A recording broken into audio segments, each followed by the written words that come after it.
سردار لطیف کھوسہ صاحب، آپ نے تذکرہ کیا تھا چارٹر آف ڈیموکریسی کا. چارٹر آف ڈیموکریسی جب سائن ہوا تو آپ نے خود ہی تفصیل بتائی کہ کس طریقے سے مقدمات ایک دوسرے کے اوپر بنائے جاتے تھے. اس سی او ڈی کے بعد ایک تبدیلی آئی کہ آپ دونوں جماعتوں نے اس سوچ اور سمجھ کا مظاہرہ کیا کہ یہ وچ ہنٹنگ جو ہے پاکستان کو نیچے لے جا رہی. اب آپ دونوں پیچھے ہٹے ہیں، پیپلز پارٹی اور پی ایم ایل این ایک طرف آ گئی ہے تکڑی کے، اور دوسری طرف چلے گئے پی ٹی آئی والے. وہی کام انہوں نے آپ کو 3-4 سال جیلوں میں ڈال کے کیا. اب آپ پیچھے لگے ہوئے ہیں، ہم آگے نہیں کہیں جا رہے. دیکھیں ملک صاحب، بالکل میں سمجھتا ہوں کہ پولیٹیکل سٹیبلٹی کا ایک ہی راستہ ہے کہ آئین پہ منوان عمل کیا جائے. جب تک آپ آئین پر عمل نہیں کریں گے، ریاست کو آپ نے بے توقیر کر دیا. ریاست جو ہے وہ پارلیمان عوام ہے. عوام جو ہے آرٹیکل 7 میں اگر دیکھیں تو عوام اپنے نمائندوں کے ذریعے جن ایوانوں میں بیٹھتے ہیں اس سے جو مترشح ہوتی ہیں حکومتیں، یہ ریاست ہے. اور اسی کی وفاداری اور آئین کی تابعداری ہر ایک پر لازم قرار دی گئی آرٹیکل 5 میں.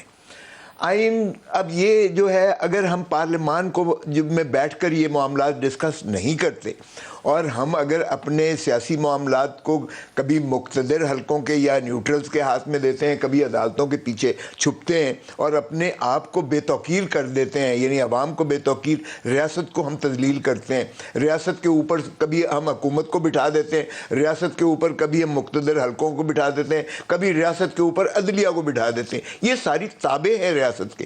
ریاست عوام ہے. عوام بیچاری رل گئی ہے اس لیے کہ عوام اور دھرتی ماں کا، ریاست کا کسی کو خیال نہیں ہے. تو میں کہتا ہوں اسی لیے ایک دفعہ یا تو آپس میں ڈائیلاگ کر لیں سر، بہت ایک طرف آرمی چیف کو بٹھا لیں، ایک طرف چیف جسٹس کو، اور ایک طرف پرائم منسٹر اور اپوزیشن لیڈر عمران خان کو بٹھا لیں. آپس میں طے کر لیں، نہیں تو ملک ڈوبتا جا رہا ہے اور آگے جانے کا کوئی راستہ نہیں. اپوزیشن کے بغیر جمہوریت نہیں ہوتی. اپوزیشن کے بغیر نہ ریاست چل سکتی ہے، نہ ملک چل سکتی ہے. اپوزیشن کا وجود اور ہونا لازم اور ضروری ہے، لیکن اپوزیشن کے اندر ایک ورکنگ ریلیشن شپ حکومت کا یقینی ہونا چاہیے، کیونکہ اس کے بغیر آپ ریاست یا اسمبلی یا عوام یا یہ ایوان نہیں چلا سکتے.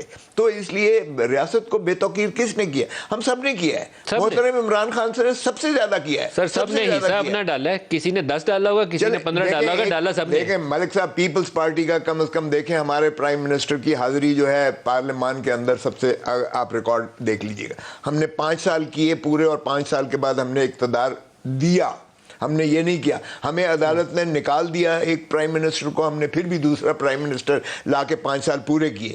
اس وقت محترم نواز شریف صاحب کہتے تھے نیچے اترو، یہ بنانا ریپبلک نہیں بنیں گے، حالانکہ ان کا ایک اصولی موقف تھا. جو بھی ہے، ہم نے کہا نواز شریف کو اس وقت چاہیے سر، ہم نے کہا 62 آ کے تو اس صورتحال میں خود لیڈ کریں. ہم نے 135 ترامیم کی آئین میں، 135 ترامیم کی 18ویں ترمیم میں.